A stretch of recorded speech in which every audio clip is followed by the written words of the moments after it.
And welcome back to the Adventures in Advising podcast. As always, this is Matt Markin. And before we get to our interview with Dr. Tom Greitz, this episode is out at the end of January, which means very soon, from March through May 2025, there's various NACADA Region Conferences happening. Are you going to be going? Well, we have Ben Hopper, NACADA Assistant Director of Regions, to tell us more. Great. Thanks, Matt. And for you listeners out there, Happy New Year and welcome back to another academic term. We're excited because it is conference season for region conferences are just around the corner. And we have a lineup of 7 conference experiences for you to go to. We have 3 joint conferences this year, and then 4 that are individual region conferences.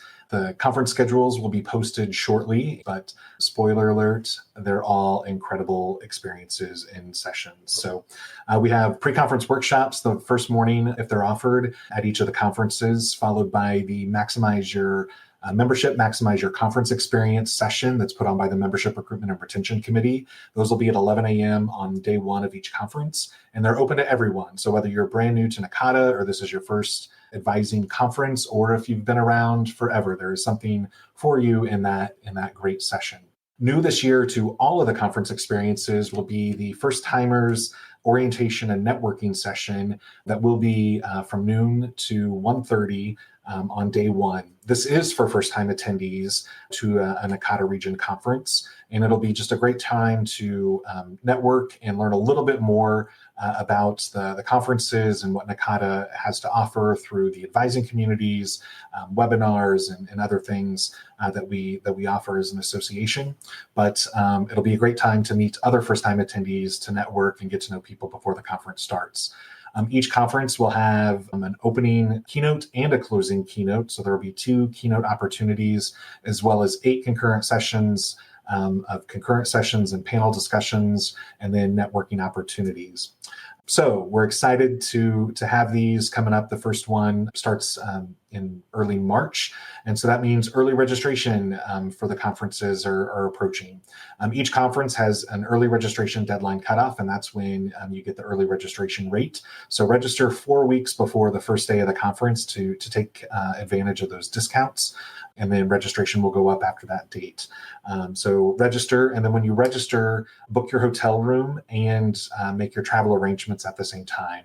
So register, book hotel, and travel all on the same day to get it taken care of, so you don't have to worry at a later date. So go to nacada.ksu.edu and click on events and hit the region conferences, and each conference has information about registration as well as hotel information that you can book directly with the hotel there. We hope to see you at one of the conferences near you, and I look forward to having you grow and learn with NACADA. And thank you for joining us for this episode. As always, we have fabulous guests, and every so often bring on a guest host to interview our special guest. So returning to the podcast is Ryan Scheckel from Texas Tech University. Ryan, how are you doing? I'm good. How are you doing, Matt? I'm doing fantastic. And well, you have a great interview planned, so I'm going to turn it over to you so you can interview your wonderful guest today. Oh, I appreciate it. As somebody who's been doing advising as long as I have, sometimes it feels like there are some folks who require no introduction. But there are some conventions, some things that we typically do on the podcast. So I'm thrilled to have a chance to talk with Dr. Tom Greitz. He served as assistant provost for Stockton University for 43 years, managing academic orientation, first-year experience efforts, and transfer student initiatives. And he continues to teach his transfer seminar course as well. Tom is, as a lot of you are aware, a founding member of NACADA, served as its president, and serves as senior editor of the NACADA Journal and the NACADA Review editorial board. Dr. Greitz has written and contributed to numerous professional publications, delivered over 150 conference presentations, workshops, and conducted program reviews on over 100 campuses. Tom earned his bachelor's and master's degrees from Illinois State University and his PhD in College Student Personnel Administration and Higher Ed from the University of Maryland. Both institutions have granted him alumni awards, understandably. He was inducted into the Illinois State College of Education Hall of Fame in 2007, was recognized as a National Institute for the Study of Transfer Students Transfer Champion in 2015. He received the 2021 NACADA Region 2 Award for Outstanding Contribution to Scholarship, and the region now provides the Service to Region 2 Award in his name. And last year, in 2024, Tom was recognized with the Lifetime Achievement Award from the American College Personnel Association, ACPA, and the Distinguished Alumni Award from Illinois State. Tom, thanks so much for being on the podcast. Thank you for that introduction. Well, it's, as I've gotten to know you in preparation for this podcast, but of course, over the years, there's so many things that are left out. I know everybody who is a part of this higher education experience often feels like it's the bullet points on a resume, it's the items that go on the CV, but we all know that those don't tell the whole story. So that's one of the joys of this podcast format that I've learned over the years from Matt and from, of course, listening to other podcasts and these sort of longer form approaches is we have a chance to tell the rest of the story, to borrow a phrase, I guess.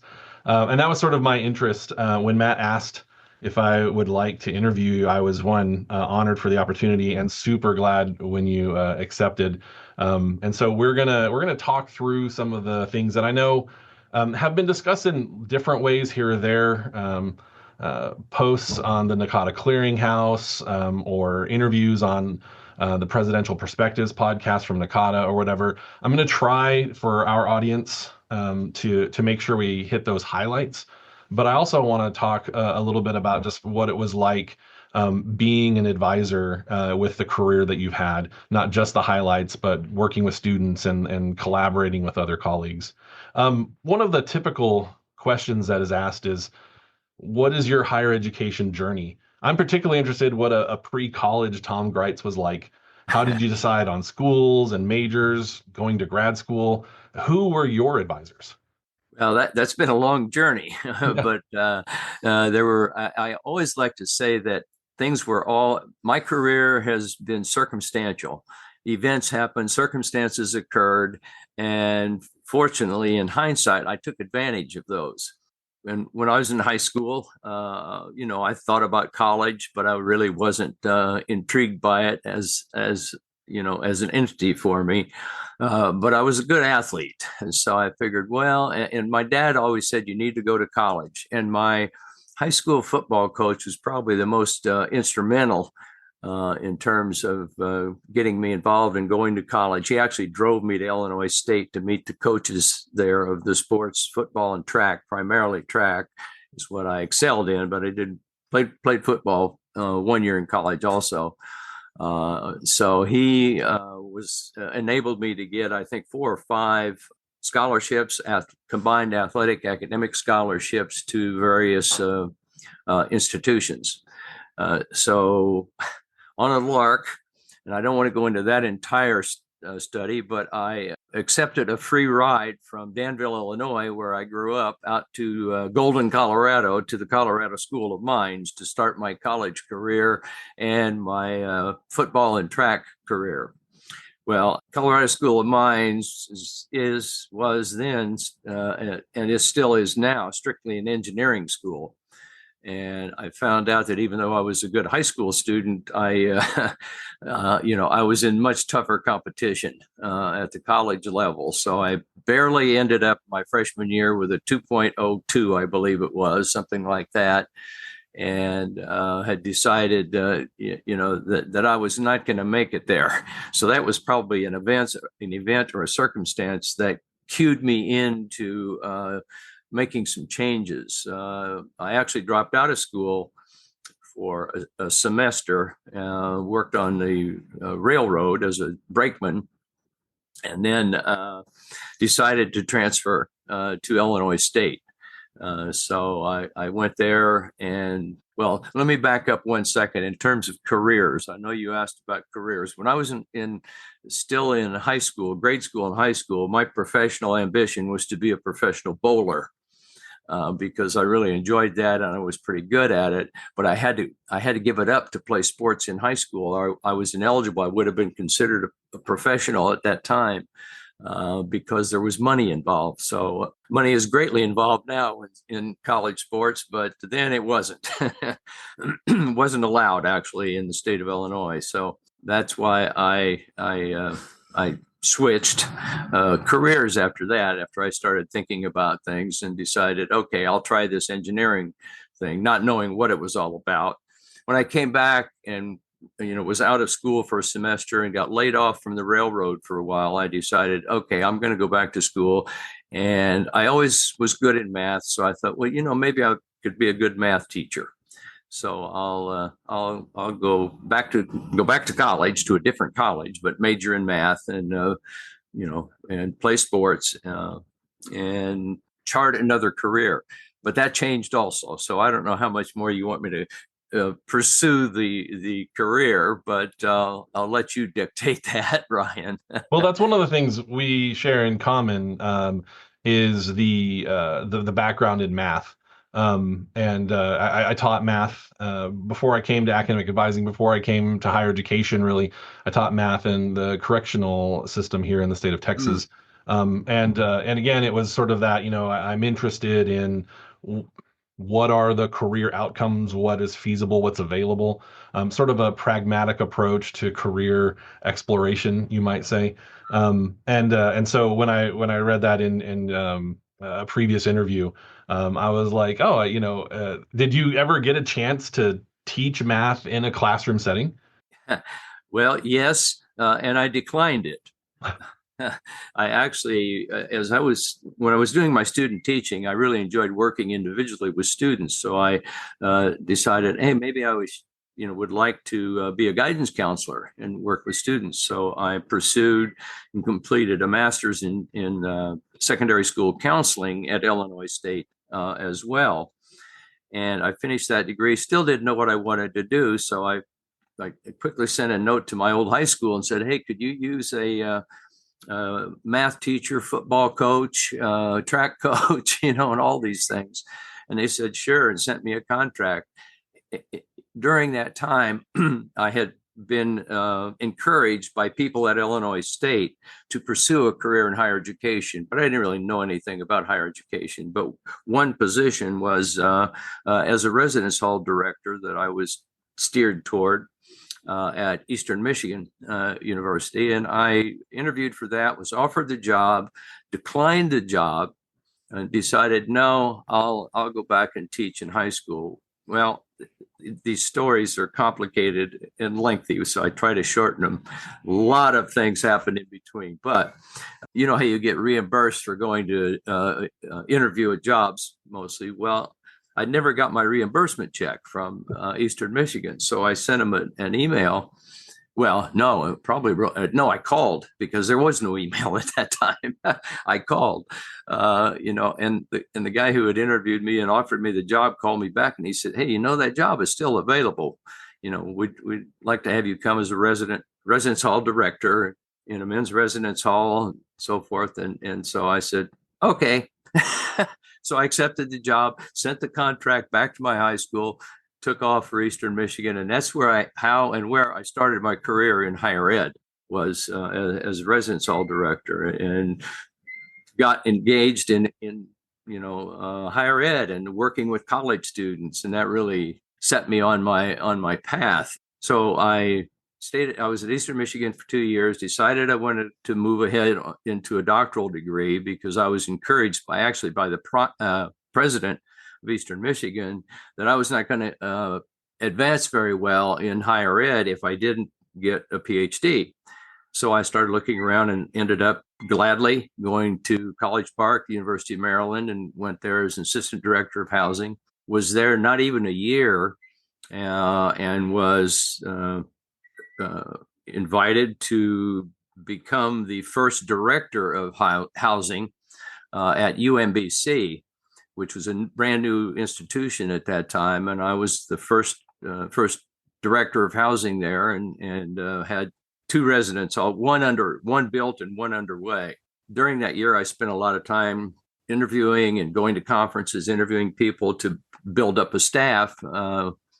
And near the end of the year, the chancellor, as the head administrator at the branch campuses of the University of Maryland, decided he was not going to fund any of that expansion.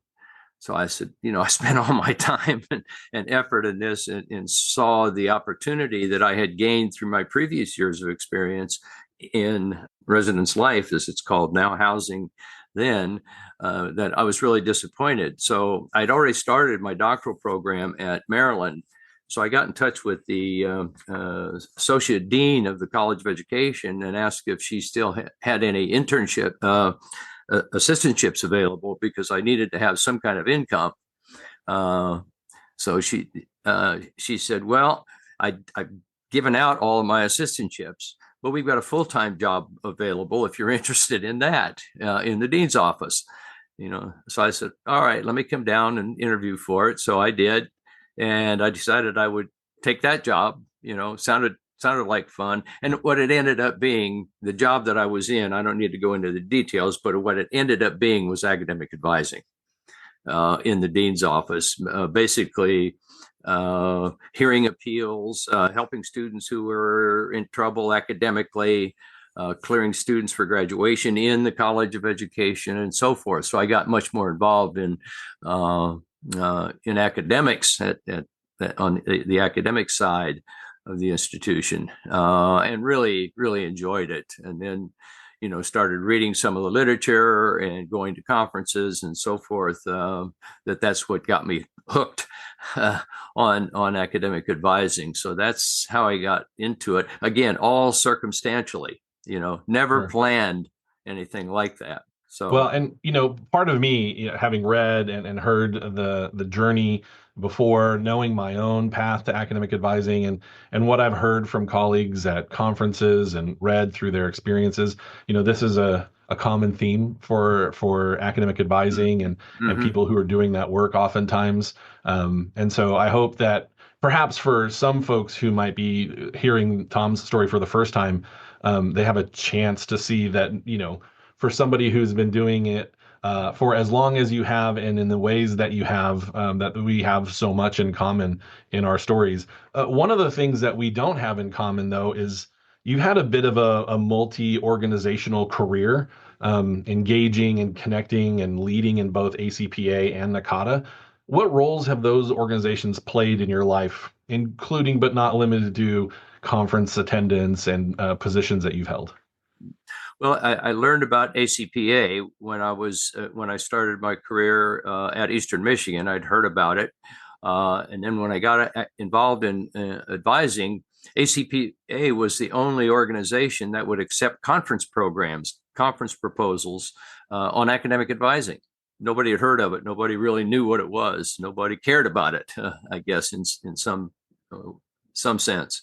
But I did, and went ahead and I joined ACPA, went to a couple conferences, made a couple presentations, was named to one of the boards on one of the commissions. At that time, they used the commission language that we used to use in NACADA, which I brought over from ACPA to NACADA. So ACPA has always been, the foundation of my getting involved with student affairs.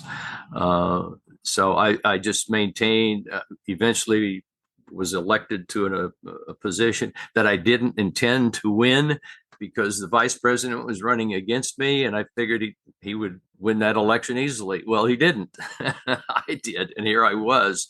By that time, we had also started thinking about an association, being NACADA.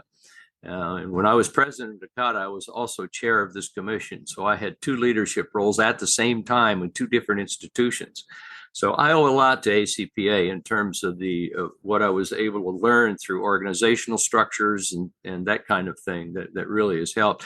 And I've still maintained friendships with people that I worked with in ACPA. I don't know if you know Susan Comavus or have read any of her work, but she was the vice president that I reported to in ACPA when I had that position. And we've kept in touch because she became the head of the department that I got my doctorate in later on at Maryland. So I've been a member of ACPA longer than I've been a member of NACADA, because NACADA has only been in existence for 40 some years. So yeah. And for somebody who my first position in academic advising was in 2002, and I attended my first annual conference in Dallas in 2003. My first introduction to a professional organization was NACADA at an annual conference. Admittedly, very accessible because it was in my state and only about 5 hours from where I worked. But the context, the history, the relationship between the organizations has been something that's always been interesting to me, that I've presented on and am writing about. In particular, ACPA, I'm not sure how familiar you are with its history, was originally the National Association of Appointment Secretaries, so like student teaching appointment, and then became the National Association of Deans of Women, and then became ACPA. NAWDAC. Yeah. National Association of Women's Deans and Counselors. Right. And that heritage is part of the heritage that informs not only the sort of logistical of how does the association work, what language do we use in the way that we group ourselves and that sort of stuff, not just in the people who've learned to lead or learned patterns and approaches from one association and brought them to the next, but also philosophically. What do we conceive of our work? Where do we place our work in a values structure of larger higher education contexts?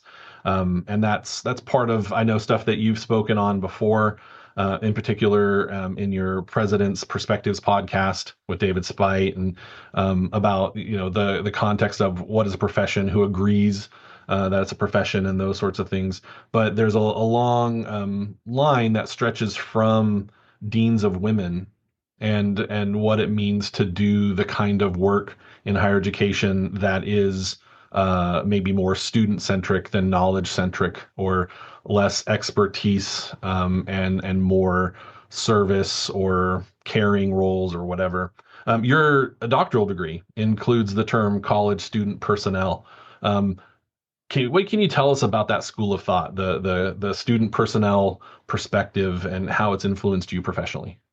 Yeah, well, at the time, when I went into the doctoral program, that was the title of the degree program within the College of Education, and I think what that really meant was the personnel part were the people who were working in student affairs. So that's how it became student affairs personnel, or the personnel part is the people who do those jobs, and the student development, which is now the term that I use most frequently, rather than just student personnel. So one thing I just want to pick up on that a quick thing. I changed my dissertation topic from when I got involved in advising in the College of Education. I had been planning to do something in college housing, and I had proposal and everything ready to go. And then I decided, I like this other thing better. So I changed my whole dissertation topic and saved it for a publication after I finished, as many people do when they finish their dissertations. And I saved that for the first edition of the NACADA Journal that it was actually published in. But anyway, that's how I got more involved in the academic component as well. So go ahead. I might have lost track there a bit of what you were asking. You're good. I'm sure there are folks out there who are like, I was in the middle of my master's degree and changed path on my thesis or dissertation. Again, stories that we share in common in our field for sure. The other thing that I was going to mention with respect to the dissertation, a person who never gets recognized in the advising literature is Melvine Hardee. Is never quoted, and she wrote the first major publication on academic advising. It was called Faculty Advising in Higher Education. She was a VP of Student Affairs at Florida State, and she wrote the first piece that reflected, or that many pieces later on reflected what she was saying at that time, but she gets no credit for that. Burns Crookston and Terry O'Banion are the ones who get credited with the early literature, and they deserve it as well. I was fortunate enough to meet and chat with Bert Burns Crookston when I was doing my dissertation, or maybe I had just finished it. So I was able to sit down with him and say, I quoted you in my dissertation. And Terry O'Banion and I, we still are in contact, with each other. So, a lot of those historical persons and events and so forth ring very true when you ask me about reflecting. It's always fun to reflect on all those companions and friendships that I made and professional development that I'd learned, through those people. Well, I know you've told the story about meeting Tony Trombley at ACPA in 1977 countless times. Yes. And it's out there for folks to read. Drawing the line of organizational participation and the development of NACADA as an organization. But I'm kind of curious what you recall about that particular meeting. And that time in the development of academic advising. What were the conversations like among colleagues and across institutions? Yeah, well, Tony's story is interesting, and I never knew this part of it until 25 or 30 years later, after I was at a conference with her in Burlington again. And I said, why did you start this conference? And she had a very cogent explanation. She said she was just appointed as director of advising at the University of Vermont. She didn't know anything about it. There was no literature. There were no conferences or whatever, very few, very little. And she said, and she was visiting all these campuses to find out what people were doing. And she said, she got the idea. She said, I'm tired of going out and meeting people. I'm going to bring them to me. And that's what enabled her to get the funding at her campus to start and have that very first conference. And there were 250 people at that conference from all over the country when they heard about it and came to it. That she had to turn away people. She turned away Virginia Gordon. Wouldn't let Virginia Gordon come to the conference because they didn't have any room. They didn't have any more hotel rooms. They didn't have any more rooms, enough room in the hotels, the meeting rooms, and so forth. So she was one of the people that was turned down to come to that first conference. But I frequently have said the energy that was obvious, at that conference, people started talking right away. We've got to have an association. We have to have our own association. And the impetus was begun there when we formed a steering committee. And it wasn't until 2 years later that NACADA actually became an association, a fully fledged association. So we did a lot of work by phone call and U.S. mail, to do everything. All the program reviews and solicitations and all that was done by U.S. mail and phone calls. At that time, but she had quite a rationale that I never knew, until 25 years later. It made so much sense. I'm going to bring these people to me. I'm tired of traveling all over the country, that's how it all worked, and that's how it started and has come together. And I'm still in touch with Tony as well. So fantastic. I know that I'm trying to remember. I tried to look back real quick in some of the documents, publications, and articles that I've found digging through the history of like the roots of academic advising, at least in the United States.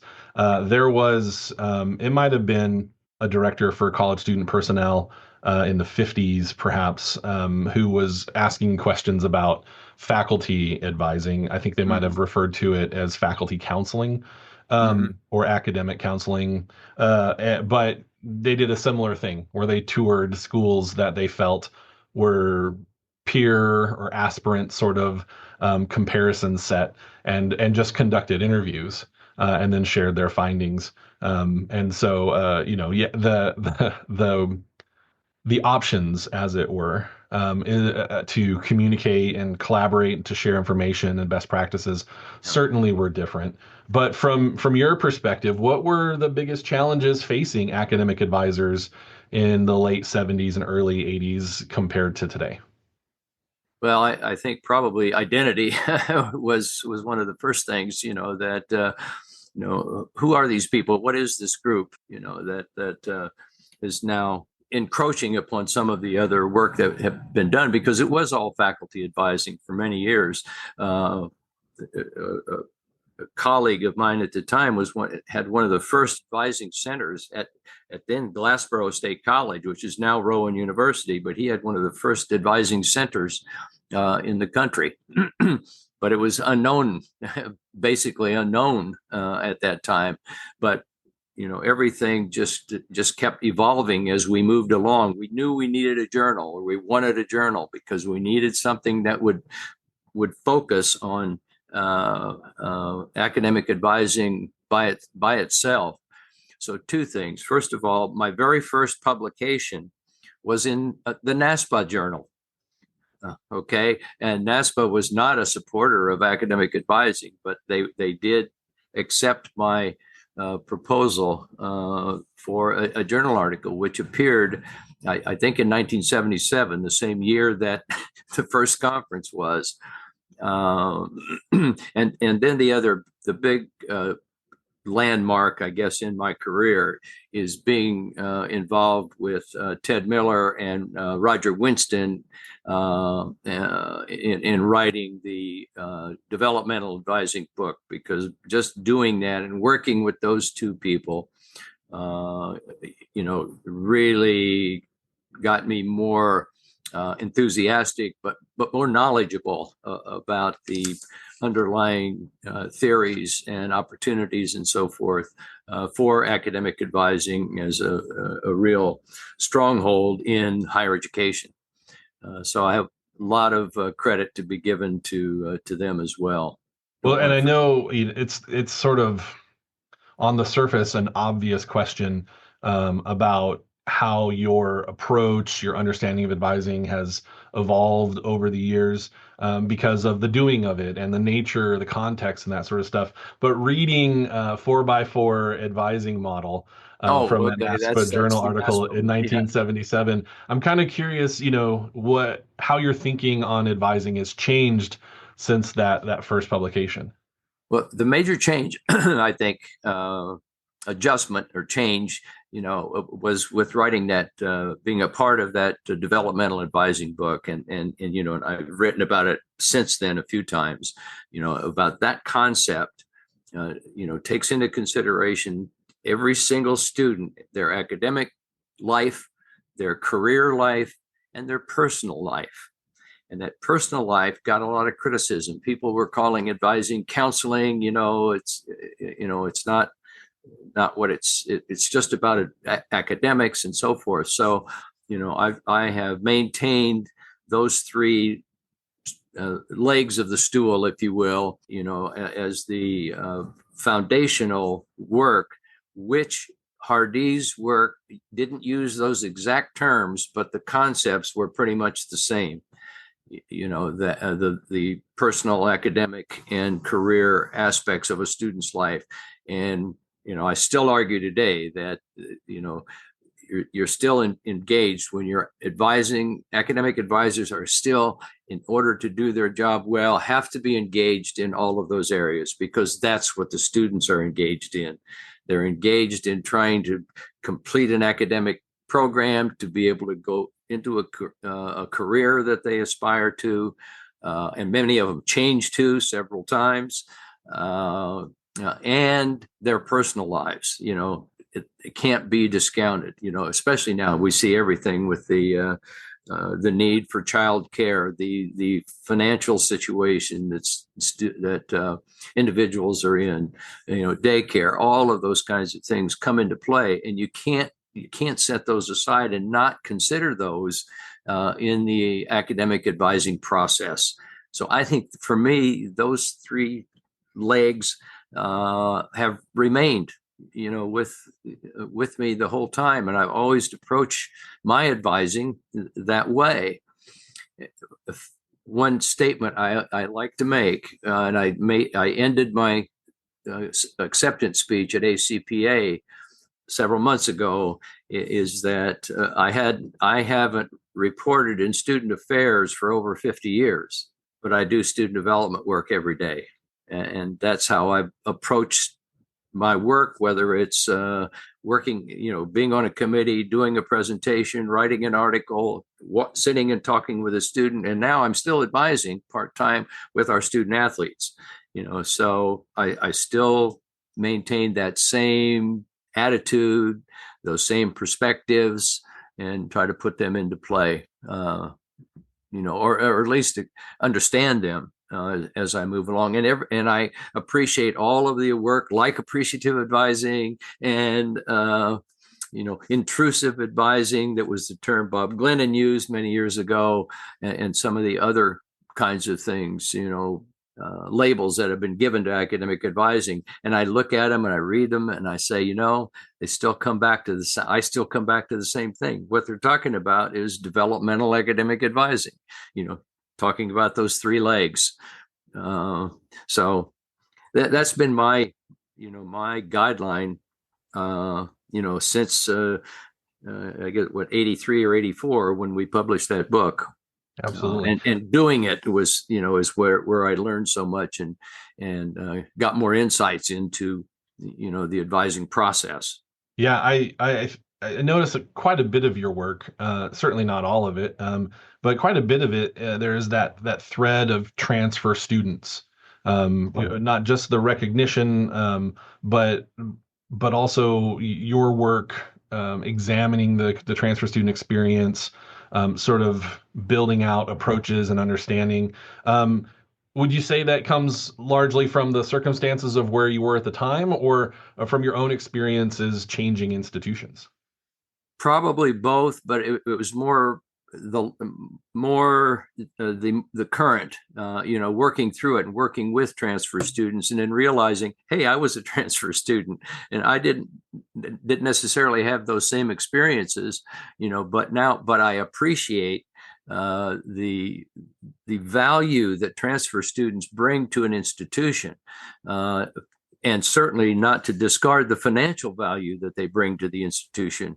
And that's what's being recognized, and that's what I'm concerned about, is that academic advising is being considered, the silver bullet for retention rates and so forth, and that the focus and the funding and everything else gets geared toward that retention number, and is taking away from the full three components of the developmental approach. We need numbers, and I understand why. I understand why that happens, but I see that as a challenge to the future of academic advising, that academic advising programs and academic advisors are going to be directed in some ways to increase the retention rates. Right. We share those concerns. I think we tend to, for those of us who spend time in the history, theory, and philosophy sides of the field, examining the work that is done from those perspectives. I also know that the day-to-day academic advisor feels those pressures too, and some of those folks who are doing that work don't quite have the time and position or the length of career that you've had. So I'm curious about your perspectives on what somebody might do to balance those pressures if they identify with the student development, changing lives, being an educator, seeing learning happen, and then the institution and their interests and other structures that play in place, like funding and legislation and stuff. How would the new practitioner, the new advisor, balance those pressures from your point of view? Well, that's a tough question, and it's a tough challenge, to balance those things. And I think new people coming in, if it's their first advising position, maybe they did an internship or an assistantship or something like that, but to get a full-time position, as an academic advisor, it's going to be eye-opening to see what the expectations and in some cases demands are, depending upon the institution. But I think the one thing that I always would want academic advisors to keep in mind is their own professional development and their colleagues' professional development. Part of that professional development is also reaching out to others to better explain to them and help them understand the overall advising process rather than just the nuts and bolts, graduation requirements. That's what academic advising is, making sure students get, meet their academic requirements. That's certainly a big part of the job, but it's certainly not the only part. And that's where I think new advisors, have to come to that realization, and then start working on their own, understanding their own situations and make it work for them. When they're bound to, a 20-minute meeting, and then I got, 5 minutes off and another 20-minute meeting and another 5 minutes off and another 20-minute meeting, it's pretty hard to have any kind of professional development, and especially at the peak times. You do get, everybody does get a little bit of a lull period in their registration programs, but on a day-to-day basis, it's filling those boxes. And unfortunately, not being able to have the conversation about why. Why do you want to do this? Why do you want to have this major? Why do you want to take this course when you've got 12 other options? Why did you choose that one? And we know what the answers are. Well, I work, 60 hours a week, so I've got to work around my schedule, and that's the only course that was available that I could take, even though they hated the course, didn't want to take the course at all. So but unfortunately, that dominates the conversation. It takes a while, that relationship building through the process and helping students come in with good questions and asking some of those questions to themselves, rather than having us always challenging with those kinds of questions. Yep. The last time I was on this podcast, Matt had asked if I'd be interested in interviewing ChatGPT, an AI about the nature of academic advising. And one of the promises of technology tools like AI and advising platforms and that sort of stuff is that they will free up advisors to do more of that critical thinking and that more emotive connecting, the human side of advising. I'm just curious about your thoughts on that promise and the potential of AI tools in advising. Well, I haven't seen it in operation that clearly with academic advising. I've seen it in teaching in my class. ChatGPT is all over the place, in all the papers. Mine's a writing class, and they use ChatGPT, so I'm getting a little frustrated, with that. I haven't seen it used that much, sort of comparing it to using degree audits and early alert programs and those kinds of things. That technology, I think, is very useful, and can be used. I haven't seen it being used, ChatGPT specifically, in any proposals or anything like that. But of course, I'm not full time. I'm not engaged in the campus all the time, except through the classroom. So I've tried to think about what would it be? How would that help? It might help, perhaps, ChatGPT I'm talking about now might help in, because I played with it a little bit, developing program proposals, grant proposals, those kinds of things. It might be well used in those kinds of circumstances. On a day-to-day basis, I'm not seeing anything other than what's already in place, like the early alert programs and the obviously the degree audits are the two most common and probably most used and most helpful, whether they be full-time, professional academic advisors or faculty advisors. One thing about when we talk about, it's one thing that people get lost in the concept of advising. And I guess that's because I work with faculty for so long, that there are probably more faculty advisors across the country, and I'll just stick with the U.S. now, than there are full-time advisors. And that the faculty members are kind of excluded from certain kinds of professional development, or don't want it, or don't even want to advise. Our contract, at Stockton requires them to be advisors, preceptors, we use that term, but we have made some changes in that while I was still full-time, we did encourage and get the deans to agree that even though the contract says everybody has to advise, first-time faculty members don't get advisees. They get mentored by somebody else in the faculty who's been around. Not every faculty member wants to do that, and some are very, eager to do that. Yeah, we are of like mind in the opportunity that understanding, representing, especially conducting inquiry around primary role faculty advisors as opposed to primary role advisors and their experiences and their outcomes. I sat with a colleague, an advising colleague at a state conference at a pre-conference workshop, and he leaned over and he said, I teach in electrical engineering. And he's like, this is my first advising conference. And he was like, is it like this? And it was evident. I'd been to multiple advising conferences. I was probably about 12 years into my career. And I was like, I understand the need to translate for our faculty advisor colleagues.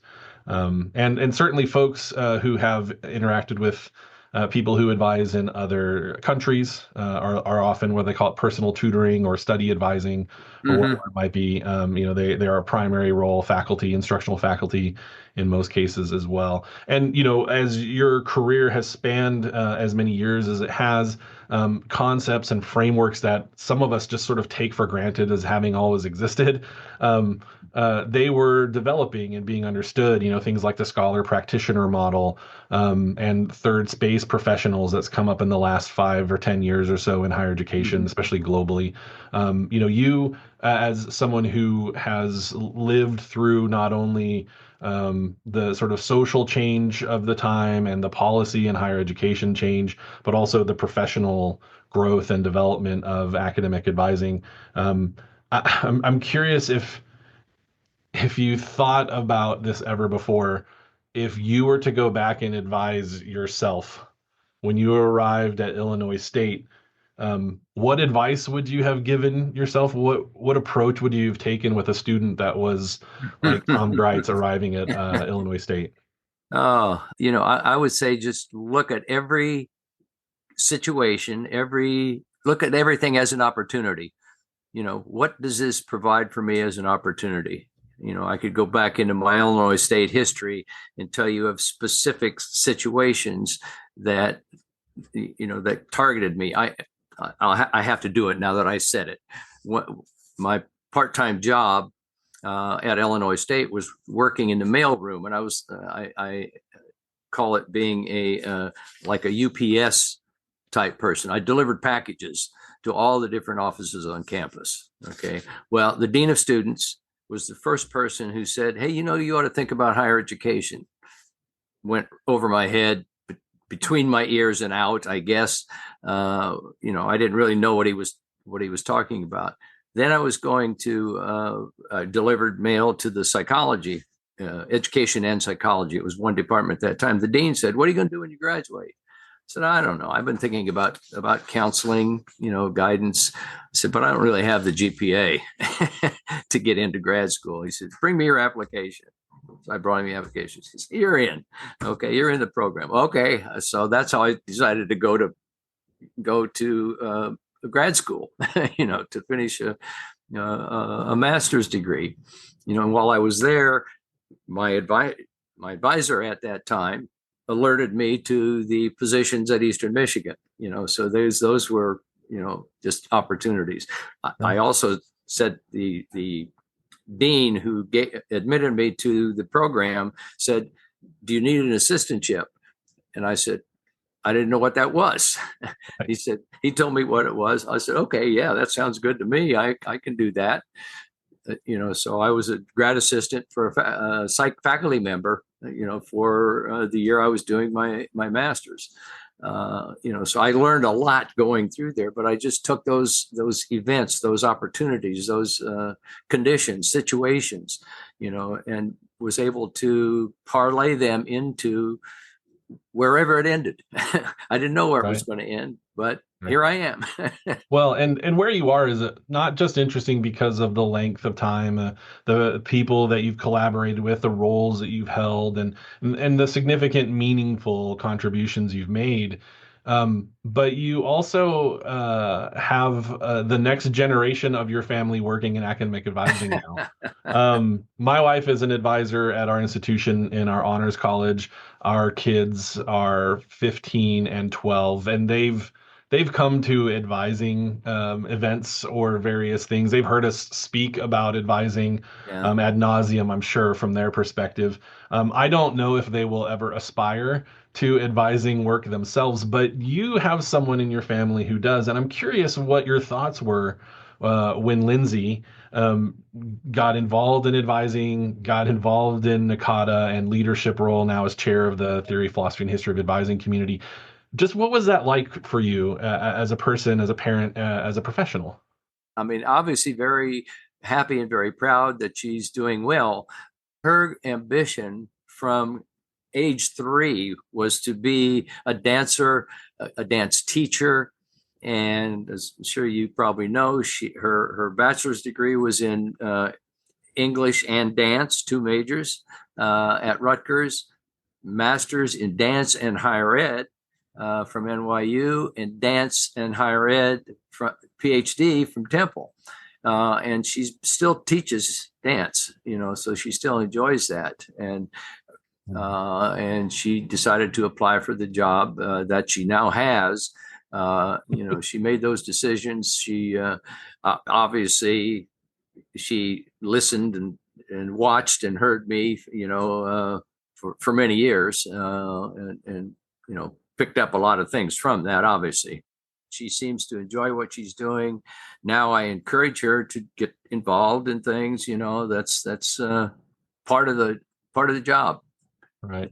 Well, I know having spoken with her and her interest in the arts-based ways of understanding our world. My involvement, I used to advise in our School of Art and have been a part of the art exhibition for the last 3 years at the annual conference. I'm looking forward to when her dance background finds its way into the Scholarship of Academic Advising. If she's anything at all like her old man, I'm sure that this story isn't done for sure. My last question for you is, I know you're still advising and I know you're still contributing. And so this concept of legacy sometimes feels like this finality sort of thing. But I'm curious what kind of legacy you would hope to leave in academic advising. Yeah, I guess one thing is my advocacy for transfer students. I hope that's what people kind of remember me for, in terms of on campus, as well as what I've written about and given presentations about, and always call people's attention to what are you going to do? How does that going to affect transfer students? So my good friends at NISTS, been very good supporters as well. So I would say that, and then just, taking a look at every situation, even if it's negative, take a look at that and see what can this do for me? I've applied for jobs that I didn't get. I said, okay, I didn't get that job.